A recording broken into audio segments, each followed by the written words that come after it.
So the paper today, Dying Under the Skies with Diamonds. Um, since the psychedelic renaissance, I've been really interested in coming back to the study of LSD because, since I finished working on it as a graduate student, things have really changed in terms of the way that people are looking at it again now.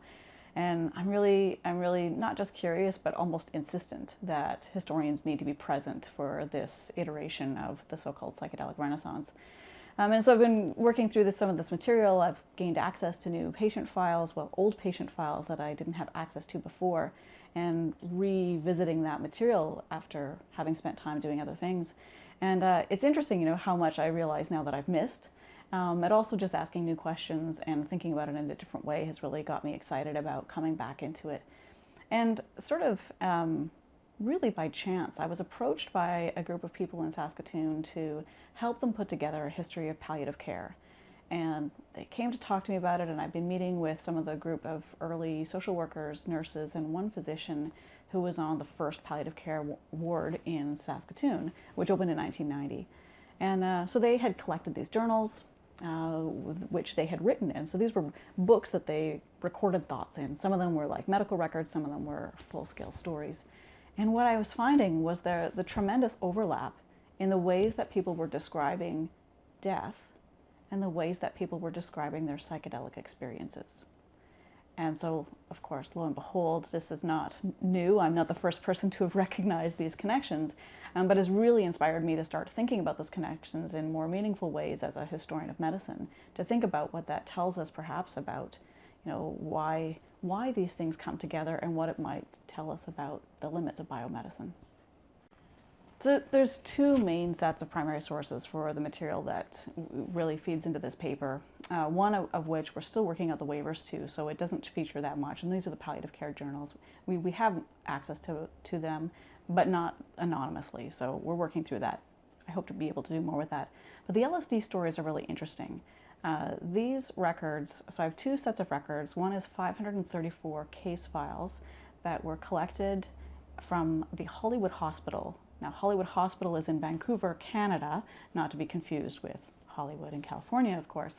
But Hollywood Hospital was a private hospital that operated outside of the bounds of the publicly funded healthcare system. And so it's also got its own storied history. But interestingly, these records, the story goes that one of the people who functioned as a guide, who was in fact a futurist who self-trained and then self-proclaimed to be a psychological guide, made off with them on his yacht.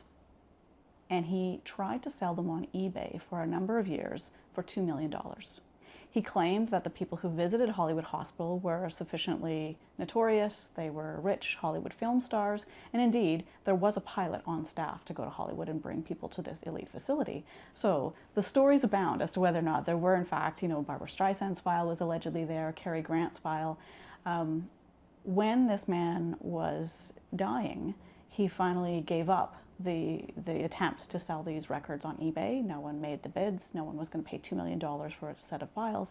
Turned them over to the archives. And that day, I got a phone call from an archivist who I'd worked with on another project, and he said, "You have to get here." And so the next week, I arrived in Victoria, and we went through the files together. And this is where we discovered 534 nearly complete case files.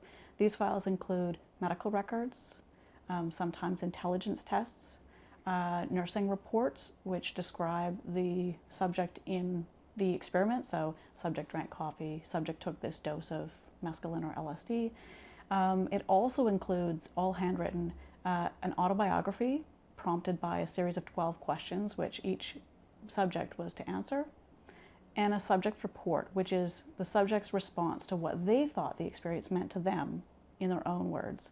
Those range from a couple of pages to 80 pages long of deep, meaningful, often obviously very idiosyncratic material. And what we've done now is, with access to all of that material, and by the way, I should say I didn't find Barbara Streisand, I didn't find Cary Grant, and either my understanding of 1950s Hollywood film stars is so poor, or there just weren't any in the files that we got. So they weren't worth $2 million in my estimation, but they are worth they are invaluable for the historical record.